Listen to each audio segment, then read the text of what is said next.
When I was a little girl, my mother would go to great lengths to try to protect me from unwanted sexual advances.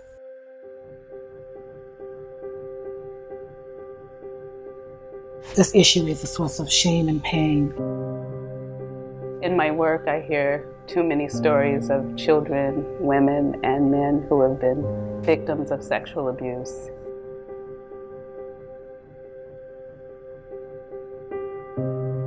I was a victim as a young person.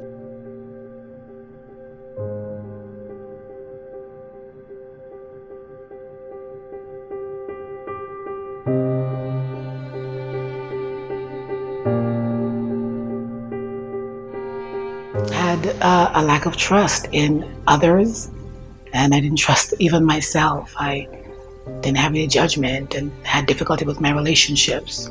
And it wasn't until I met a woman in my church that I was attending. As a churchgoer, I wasn't a Christian. And she took an interest in me and mentored me. And in the process of her mentoring me and walking with me, it became clear to her that I had an abuse past that needed to be addressed.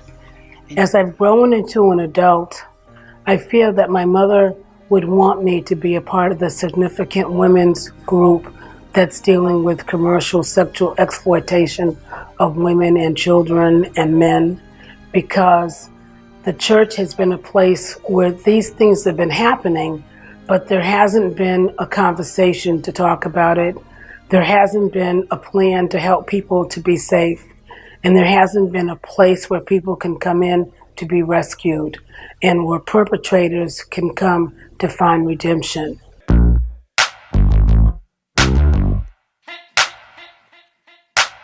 I was molested as a child, and I really think it's important for religious communities to address issues connected to sexual assault, sexual violence, because religion and faith-based communities are supposed to be a space for healing and helping people to fulfill their full potential in life.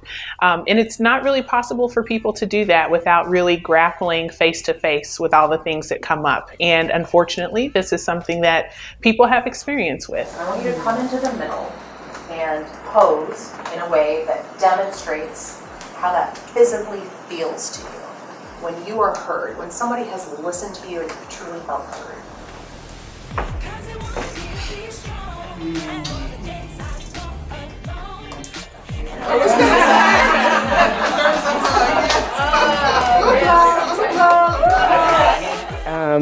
My vision for this really is to see a movement rising in the city where it's not just Bethel AME. I don't go to Bethel AME, I go to Pentecostal Tabernacle. And so that churches from Boston, churches from Cambridge, churches from all over the area that Massachusetts would become known as a place where churches take on this work because it's social justice work and it's kingdom work. And we can effectively shatter these silences that have gone on for too long in the church.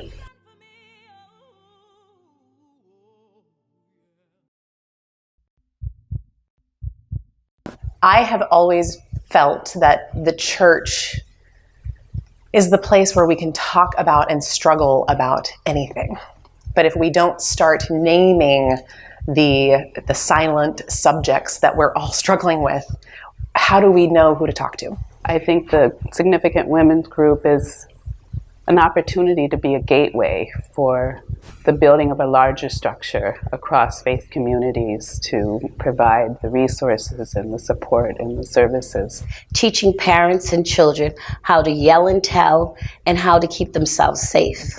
My vision is for victims to have a safe place to come to, share, get some healing so the hurt can stop. So that we can end